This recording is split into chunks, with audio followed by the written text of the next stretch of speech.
ദൈവനാമം വാഴ്ത്തപ്പെടുമാറാകട്ടെ. എല്ലാ പ്രിയപ്പെട്ടവർക്കും വേഗം വരുന്ന യേശുക്രിസ്തുവിൻ്റെ നാമത്തിലുള്ള സ്നേഹവന്ദനത്തെ അറിയിക്കുകയാണ്. ദൈവവചന പഠനത്തിലേക്ക് നമുക്ക് പ്രവേശിക്കാം. കർത്താവായ യേശുക്രിസ്തുവിൻ്റെ ദൈവത്വം സംബന്ധിച്ചതായ വിഷയങ്ങൾ കഴിഞ്ഞ ക്ലാസ്സുകളിൽ നാം ചിന്തിച്ചു വരുന്നു.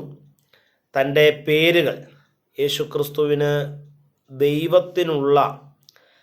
ദൈവത്തിന് മാത്രം അവകാശപ്പെടാവുന്ന പേരുകളും ശീർഷകങ്ങളും നൽകപ്പെട്ടിരിക്കുന്നു എന്നുള്ളതിനെ ആസ്പദമാക്കി നാം ചിന്തിച്ച് തുടങ്ങിയിരിക്കുന്നു. ദൈവവചനത്തിൽ പേരുകളുടെ പ്രാധാന്യം എന്താണ് എന്നതിനെ സംബന്ധിച്ച് നാം കഴിഞ്ഞ ക്ലാസ്സിൽ ചർച്ച ചെയ്യുകയുണ്ടായി. ആയതുപോലെ പഴയ നിയമത്തിൽ യഹോവയുടെ നാമത്തിൻ്റെ പ്രാധാന്യത എന്താണ്, പുതിയ നിയമത്തിൽ ക്രിസ്തു യേശുവിൻ്റെ നാമത്തിൻ്റെ പ്രാധാന്യത എന്താണ് തുടങ്ങിയ വിഷയങ്ങളാണ് നാം ചിന്തിച്ച് അവസാനിപ്പിക്കുവാൻ ഇടയായത്. ഇന്ന് നാം ചിന്തിക്കുവാനായിട്ട് പോകുന്നത് യേശു എന്ന നാമത്തെക്കുറിച്ചും കർത്താവ് എന്ന ശീർഷകത്തെക്കുറിച്ചും ക്രിസ്തു എന്ന സ്ഥാനത്തെക്കുറിച്ചും അല്പമായി നമുക്കൊരു അവബോധമുണ്ടാകുവാൻ സ്വർഗത്തിലെ ദൈവം ദൈവവചനത്തിലൂടെ സഹായിക്കട്ടെ. യേശു എന്ന നാമം, മത്തായിയുടെ സുവിശേഷം 1-ാമത്തെ അധ്യായം അതിൻ്റെ 21-ാമത്തെ വാക്യത്തിൽ ആ പദം നാം കാണുകയാണ്. അവൾ ഒരു മകനെ പ്രസവിക്കും, അവൻ തൻ്റെ ജനത്തെ അവരുടെ പാപങ്ങളിൽ നിന്ന് രക്ഷിപ്പാനിരിക്കൊണ്ട് നീ അവന് യേശു എന്ന് പേർ ഇടേണം എന്ന് പറഞ്ഞു. അപ്പോൾ യേശു എന്നുള്ളത് ഒരു പേരാണ്, അല്ലെങ്കിൽ ഒരു നാമമാണ്. ഇത് മറിയയും യോസേഫും ചേർന്ന് യേശുവിന് ഇട്ടതാണ്. എന്നാൽ അവരത് ഇട്ടതിൻ്റെ അടിസ്ഥാനമെന്ന് പറയുന്നത് ദൂതൻ അവരോട് പറഞ്ഞതിൻ്റെ വെളിച്ചത്തിലാണ്, ദൈവീക ആലോചനയുടെ വെളിച്ചത്തിലാണ് അവർ ആ നാമകരണം യേശുവിനോടുള്ള ബന്ധത്തിൽ നൽകുവാൻ ഇടയായത്. അപ്പോൾ യേശു എന്നുള്ളത് ഒരു പേരാണ്, ഒരു നാമമാണ്. അത് തനിക്ക് ജന്മം കൊടുത്ത മാതാവ് അല്ലെങ്കിൽ പിതാവ് എന്നൊക്കെയുള്ളതായ നിലയിൽ പ്രിയപ്പെട്ടവരിലൂടെ അവർക്ക് യേശുവിന് ലഭ്യമായ ഒരു നാമമാണ്. എന്നാൽ ആ നാമത്തിൻ്റെ പിന്നിൽ ദൈവത്തിൻ്റെ ആലോചനയാണ്. ദൂതനാണ് ആ നാമം ഇപ്രകാരം ഇടണം എന്ന് നിർദ്ദേശിച്ചത് എന്നും നമുക്ക് മനസ്സിലാക്കാനായിട്ട് കഴിയുകയാണ്. യേശു എന്നുള്ളത് ഒരു പേരാണ്, ഒരു നാമമാണ്. യേശു എന്ന നാമത്തിൻ്റെ ആ സ്വരം കാതുകൾക്ക് ശരിക്കും പറഞ്ഞാൽ വിലപ്പെട്ടതാണ്. യേശു എന്ന ആ നാമം കാരണം പലരുടെയും അന്ധകാര ജീവിത അനുഭവങ്ങളിൽ ആശ്വാസ വെളിച്ചമായിട്ടെത്തുന്ന ഒരു നാമമാണ് യേശു എന്ന നാമം. നമ്മളുടെയൊക്കെ ജീവിതത്തിൽ പെട്ടെന്ന് എന്തെങ്കിലുമൊക്കെ സംഭവിക്കുമ്പോൾ നമ്മൾ അറിയാതെ തന്നെ വിളിച്ചു പോകുന്ന ഒരു നാമമാണ് യേശുവേ എന്നുള്ളതായ ഒരു നാമം. ക്രിസ്തീയ പ്രാർത്ഥനയിൽ, പ്രസംഗങ്ങളിൽ, സാക്ഷ്യങ്ങളിൽ എല്ലാം ഉയർത്തുന്ന നാമമാണ് യേശു എന്ന നാമം. നമ്മളുടെ പ്രാർത്ഥനകൾ ശ്രദ്ധിച്ചാൽ അറിയാം, ആ നാമത്തിന് അതിയായ പ്രാധാന്യത നമ്മളുടെ പ്രാർത്ഥനകളിലുണ്ട്. നമ്മളുടെ പ്രസംഗങ്ങളിൽ, ക്രിസ്തീയ പ്രസംഗങ്ങളിൽ ഈ നാമം ഇല്ലാത്ത പ്രസംഗങ്ങൾ ശരിക്കും പറഞ്ഞാൽ ക്രിസ്തീയ പ്രസംഗങ്ങളല്ല, സാക്ഷ്യങ്ങൾ. യേശു എന്നെ വിടുവിച്ചു, യേശു എന്നെ സൗഖ്യമാക്കി, അല്ലേ? ഈ നാമത്തിന് അതിയായ പ്രാധാന്യത ഇങ്ങനെയുള്ളതായ മേഖലകളിലെല്ലാം ഉള്ളതായിട്ട് നാം മനസ്സിലാക്കുകയാണ്. ജീവിതത്തിൻ്റെ എല്ലാ മേഖലകളിലും അത്ഭുതകരവും ശ്രേഷ്ഠകരവുമായിട്ട് നിലകൊള്ളുന്ന നാമമാണ് യേശുവിൻ്റെ നാമം. യേശു എന്ന നാമം കർത്താവിൻ്റെ ഭൂമിയിലെ ശുശ്രൂഷയോടുള്ള ബന്ധത്തിൽ ഉള്ളതാണ്. ഭൂമിയിലെ ശുശ്രൂഷയോടുള്ള ബന്ധത്തിൽ കർത്താവിന് നൽകപ്പെട്ട ഒരു നാമമാണ് യേശു എന്ന നാമം. ജഡ അവതാരത്തിന് മുമ്പ് യേശു എന്ന നാമം നമുക്ക് കാണുവാനായിട്ട് സാധിക്കുന്നില്ല. അത് ജഡാവതാരത്തിൽ തൻ്റെ ശുശ്രൂഷയോടുള്ള ബന്ധത്തിൽ നൽകപ്പെട്ട ഒരു നാമമാണ് യേശു എന്ന നാമം.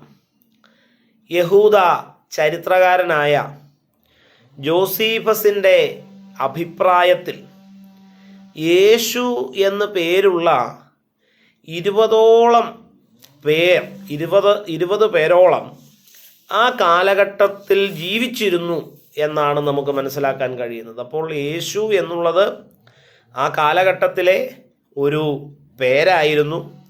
ആ പേരാണ് നമ്മുടെ സാക്ഷാൽ രക്ഷകനും ജീവനാഥനുമാകുന്ന കർത്താവായ ക്രിസ്തു യേശുവിന് നൽകപ്പെട്ടത്.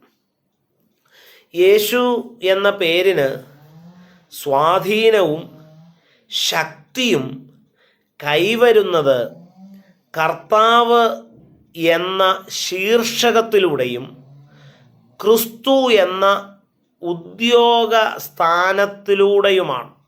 പ്രത്യേകം മനസ്സിലാക്കുക, യേശു എന്ന നാമത്തിൻ്റെ അതിമഹത്തായ പ്രാധാന്യതയും സ്വാധീനവും ശക്തിയും എല്ലാം കൈവരുന്നത് കേവലം യേശു എന്ന പേരിലൂടെ മാത്രമല്ല, ആ പേരിനോട് ചേർന്ന് നിൽക്കുന്ന ശീർഷകം, ടൈറ്റിൽ, അത് കർത്താവ് എന്ന ടൈറ്റിലാണ്. അതോടുകൂടെ തൻ്റെ സ്ഥാനം, ഉദ്യോഗസ്ഥാനം, അത് ക്രിസ്തു എന്ന ആ സ്ഥാനമാണ്.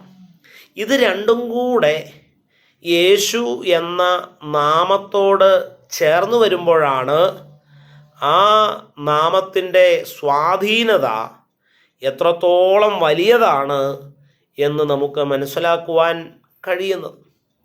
ക്രൂശിലെ കള്ളനെ ഒഴിച്ച് മറ്റാരും യേശു എന്ന് മാത്രം കർത്താവിനെ സംബോധന ചെയ്യുന്നതായി കാണുന്നില്ല.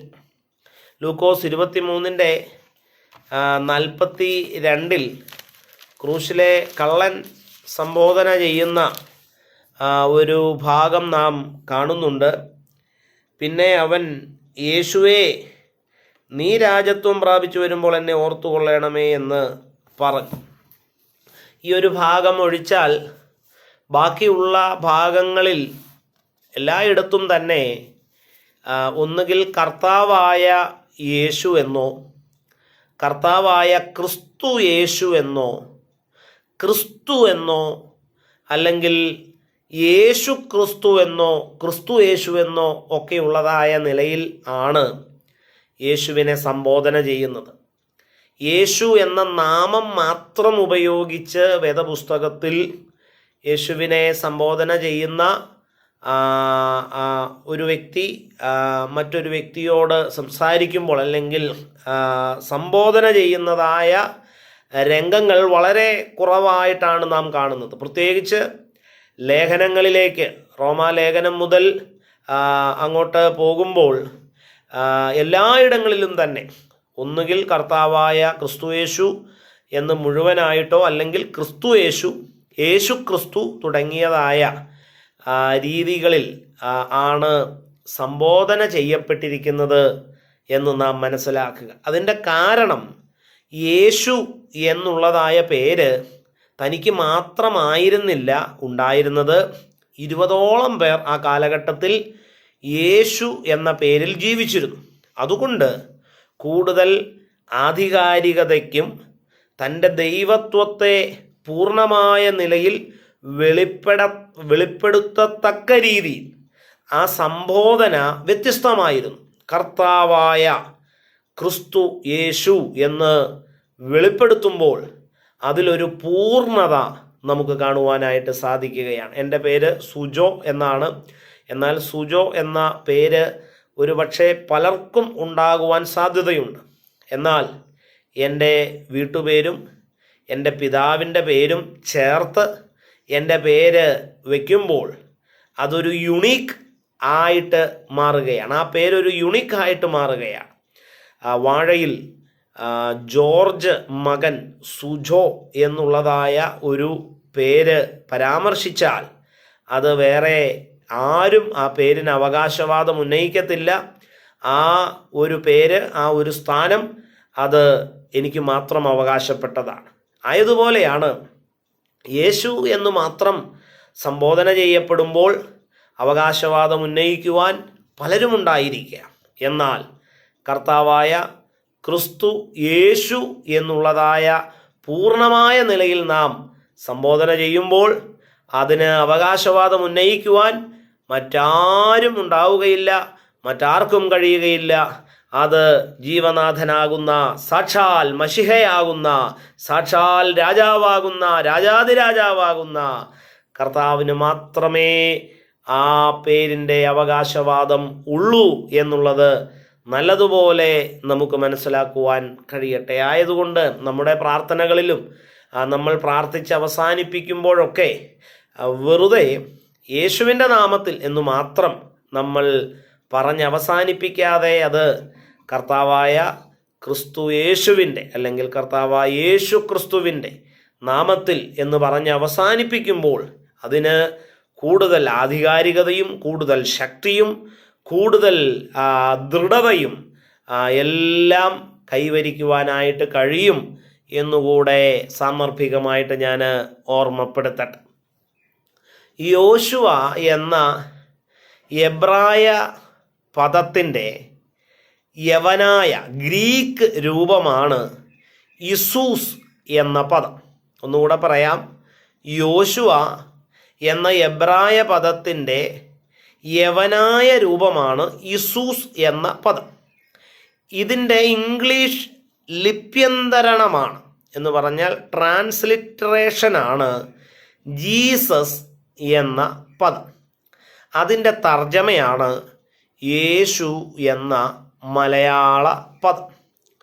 യഹോശുവ, യഹോവ രക്ഷകൻ എന്ന പദത്തിൻ്റെ ചുരുക്കമാണ് യോശുവ എന്ന പദം. രക്ഷിതൻ എന്ന് അർത്ഥം വരുന്ന യാഷ എന്ന എബ്രായ മൂലപദത്തിൽ നിന്നുമാണ് യോശുവ എന്ന പദം നിലയുറപ്പിച്ചിരിക്കുന്നത്. യേശു എന്നാൽ യഹോവ രക്ഷകൻ എന്നർത്ഥം. കർത്താവിനോട് ചേർത്ത് പറയുമ്പോൾ യേശു രക്ഷകനാകുന്ന യഹോവ എന്ന് അർത്ഥം വരികയാണ്. യേശു എന്ന നാമം കർത്താവായ ക്രിസ്തു യേശു എന്ന വ്യക്തിയുടെ രഹസ്യവും തൻ്റെ ശുശ്രൂഷയുടെ അത്ഭുതവും ജനമനസ്സിൽ പ്രതിഷ്ഠിക്കുകയും പൊതുവിൽ വെളിപ്പെടുത്തുകയും ചെയ്യുകയാണ്. അപ്പോൾ നമ്മൾ മനസ്സിലാക്കുക, യേശു എന്ന നാമത്തിൻ്റെ ആ പ്രാധാന്യത തീർത്തും നമ്മൾ ഉൾക്കൊള്ളുക. യഹോവ രക്ഷകൻ എന്നർത്ഥം വരുന്ന പദമാണ്. അപ്പോൾ പഴയ നിയമത്തിൽ വെളിപ്പെട്ടതായ യഹോവ, അതെ, ഈ യേശുവിനെ യേശു എന്ന് സംബോധന ചെയ്യുമ്പോൾ ഈ യേശുവാണ് യഥാർത്ഥത്തിൽ രക്ഷിക്കുന്ന യഹോവ എന്ന് തെളിയിക്കുന്നതായ ഒരു അവസ്ഥയാണ് യേശു എന്ന നാമത്തിലൂടെ നമ്മൾ പറയുന്നത് അല്ലെങ്കിൽ പങ്കുവയ്ക്കുന്നത്. അപ്പോൾ യേശു എന്നതൊരു നാമമാണ് എന്ന് നാം ഇവിടെ നിന്ന് മനസ്സിലാക്കുവാൻ ഇടയായി. ഇനി കർത്താവ് എന്ന ശീർഷകത്തിലേക്ക് നമുക്ക് കടന്നു വരാം. കർത്താവ് എന്ന ശീർഷകം. കർത്താവ് എന്ന പദം കുറിയോസ് എന്ന ഗ്രീക്ക് പദത്തിൻ്റെ മലയാള രൂപമാണ്. വിവിധങ്ങളായ നിലകളിലാണ് കുറിയോസ് എന്ന പദം ഉപയോഗിക്കുന്നത്. ഉടമസ്ഥൻ, അധികാരമുള്ളവൻ, യജമാനൻ, ചക്രവർത്തി അല്ലെങ്കിൽ രാജാവ്, അതുപോലെ തന്നെ ബഹുമാന സൂചകമായിട്ട് ഉപയോഗിക്കുന്ന ഒരു പദവും കൂടിയാണ് കുറിയോസ് അല്ലെങ്കിൽ കർത്താവ് എന്ന പദം. കുറിയോസ് എന്ന പദം പഴയ നിയമത്തിലെ ദൈവത്തിൻ്റെ നാമത്തിൻ്റെ ഗ്രീക്ക് പരിഭാഷയാണ്. യഹോവ, അഡോണായി, എലോഹി തുടങ്ങിയതായ ദൈവത്തിൻ്റെ നാമത്തിൻ്റെ ഗ്രീക്ക് പരിഭാഷയാണ് കർത്താവ് അല്ലെങ്കിൽ കുറിയോസ് എന്ന പദം. കർത്താവ് എന്ന ശീർഷകം യേശുവിനോട് ചേർത്ത് വയ്ക്കുമ്പോൾ പഴയ നിയമത്തിൽ കാണപ്പെട്ട ദൈവമാണ് യേശു എന്ന് നമുക്ക് മനസ്സിലാക്കുവാൻ വളരെ അനായാസം കഴിയുകയാണ്. പഴയ നിയമത്തിൽ കാണപ്പെട്ട ദൈവമാണ് യേശു എന്ന് ഈ കർത്താവ് എന്ന ശീർഷകം യേശുവിനോട് ചേർത്ത് വയ്ക്കുമ്പോൾ നമുക്ക് മനസ്സിലാക്കാൻ കഴിയുകയാണ്. കർത്താവ് എന്ന പദം കേൾക്കുമ്പോൾ തന്നെ ബഹുമാനവും ശുശ്രൂഷയും സമർപ്പണവും കീഴടങ്ങലും നമ്മിൽ ഉണ്ടാകേണ്ടതാണ്. അതായത് ഈ പദം കർത്താവ്, അതായത് ഇത് ദൈവത്തിന് ഉപയോഗിക്കുന്നതായ പേരാണ്. അപ്പോൾ ആ പദം കേൾക്കുമ്പോൾ തന്നെ ഒരു ബഹുമാനം, ശുശ്രൂഷ, കീഴടങ്ങൽ, സമർപ്പണം തുടങ്ങിയതായ മനോഭാവങ്ങൾ, തുടങ്ങിയതായ അനുഭവങ്ങൾ നമ്മളുടെ ജീവിതത്തിൽ പ്രകടമാകേണ്ടത് അത്യാവശ്യമാണ്. ക്രിസ്തു യേശുവിൻ്റെ കർത്തൃത്വം നാം അംഗീകരിക്കുന്നത് പരിശുദ്ധാത്മാവിൻ്റെ പ്രവർത്തന ഫലമായിട്ടാണ്. ക്രിസ്തുയേശുവിൻ്റെ കർത്തൃത്വം നാം അംഗീകരിക്കുന്നതിലൂടെ മാത്രമാണ് ക്രിസ്തീയ ജീവിതം മുന്നോട്ട് പോകുകയും നാം ക്രിസ്തുവിനെ പോലെ ആകുകയും ചെയ്യുകയുള്ളൂ. ക്രിസ്തുയേശുവിൻ്റെ കർത്തൃത്വം അംഗീകരിക്കാത്ത പക്ഷം നമ്മളുടെ ക്രിസ്തീയ ജീവിതം മുന്നേറുകയില്ല. ഇതൊരു മതമായി, ഇതൊരു ആചാരാനുഷ്ഠാന പ്രക്രിയകളായി അങ്ങനെ തുടർന്നു പോകുക എന്നുള്ളതല്ലാതെ ഈ ക്രിസ്തീയ ജീവിതത്തിന് വളർച്ചയുണ്ടാവുകയില്ല, ക്രിസ്തീയ ജീവിതത്തിന് പുരോഗതി ഉണ്ടാവുകയില്ല. എന്നാൽ ക്രിസ്തുയേശുവിൻ്റെ കർത്തൃത്വത്തെ, യേശുവാണ് എന്നെ നിയന്ത്രിക്കുന്ന നിയന്ത്രിതാവ്, എന്നെ ഭരിക്കുന്ന ഭരണകർത്താവ് എന്ന നിലയിലുള്ള ഒരംഗീകാരത്തിലേക്ക് വരാത്തിടത്തോളം ക്രിസ്തീയ ജീവിതം ശോഷിച്ച് പോകുന്നതായി തീരുകയുള്ളൂ എന്ന് നാം മനസ്സിലാക്കുക. ക്രിസ്തുയേശുവിൻ്റെ കർത്തൃത്വം നാം അംഗീകരിക്കുന്നതിലൂടെ നാം ക്രിസ്തുവിൻ്റെ സമ്പൂർണ്ണ നിയന്ത്രണത്തിലാവുന്നു എന്നുള്ളത് നാം മനസ്സിലാക്കുക. അടുത്തതായിട്ട് നാം ചിന്തിക്കേണ്ടത് ക്രിസ്തു എന്ന സ്ഥാനത്തെക്കുറിച്ചാണ്. അപ്പോൾ യേശു എന്ന നാമത്തെക്കുറിച്ച് നാം ചിന്തിച്ചു, കർത്താവ് എന്ന ശീർഷകത്തെക്കുറിച്ച് നാം ചിന്തിച്ചു. ഇനി ചിന്തിക്കേണ്ടിയത് ക്രിസ്തു എന്ന സ്ഥാനത്തെക്കുറിച്ചാണ്. ഗ്രീക്ക് പദമായ ക്രിസ്റ്റോസ് എന്നതിൽ നിന്നാണ് ക്രിസ്തു എന്ന പദം ഉടലെടുത്തിരിക്കുന്നത്. അഭിഷിക്തൻ എന്നാണ് ഇതിൻ്റെ അർത്ഥം. എബ്രായ ബൈബിളിൻ്റെ ഗ്രീക്ക് പരിഭാഷയായ സെപ്റ്റുവജൻറ്റിൽ മശിഹ എന്ന പദത്തിൻ്റെ പരിഭാഷയായി ക്രിസ്റ്റോസ് എന്ന പദം ഉപയോഗിച്ചിരിക്കുന്നതായിട്ട് കാണാം. മശിഹ എന്ന പദത്തിൻ്റെ പരിഭാഷയായിട്ട് ക്രിസ്റ്റോസ് എന്ന പദം ഉപയോഗിച്ചിരിക്കുകയാണ്. പഴയ നിയമത്തിൽ പരാമർശിച്ചിരിക്കുന്ന മശിഹയാണ് പുതിയ നിയമത്തിൽ വെളിപ്പെട്ടിരിക്കുന്ന ക്രിസ്തു. ഇതൊരു വെളിപ്പാടാണ്. യഹൂദനത് മനസ്സിലാക്കാൻ കഴിയാതെ പോയി. എന്നാൽ കൃപയാൽ ജാതികളായിരുന്ന നമ്മുടെ ജീവിതത്തിൽ നമുക്കത് മനസ്സിലാക്കുവാനും നമുക്കത് വെളിപ്പെട്ട് കിട്ടുവാനും ആ മശിഹയെ, ആ ക്രിസ്തുവിനെ ജീവിതത്തിൽ അംഗീകരിക്കുവാനും കഴിയുന്നു എന്നുള്ളത് എത്രയോ ഭാഗ്യമാണ്, എത്രയോ ശ്രേഷ്ഠമാണ്. ക്രിസ്തു പ്രവാചകനാണ്, ക്രിസ്തു പുരോഹിതനാണ്, ക്രിസ്തു രാജാവുമാണ് എന്ന് തിരുവചനം നമ്മെ വളരെ വ്യക്തമായിട്ട് പഠിപ്പിക്കുകയാണ്. പ്രിയപ്പെട്ടവരെ, ക്രിസ്തു എന്നുള്ളത് ഒരു സ്ഥാനമാണ്. താൻ പ്രവാചകൻ, പുരോഹിതൻ, രാജാവ് എന്നെല്ലാം ഇതെല്ലാം കൂടെ അടങ്ങിയ, ഇതെല്ലാം ഒത്തൊരുമിച്ച് വരുന്ന ഒരു സ്ഥാനം അലങ്കരിക്കുന്ന വ്യക്തിത്വമാണ് ക്രിസ്തു എന്ന് നാം മനസ്സിലാക്കുക.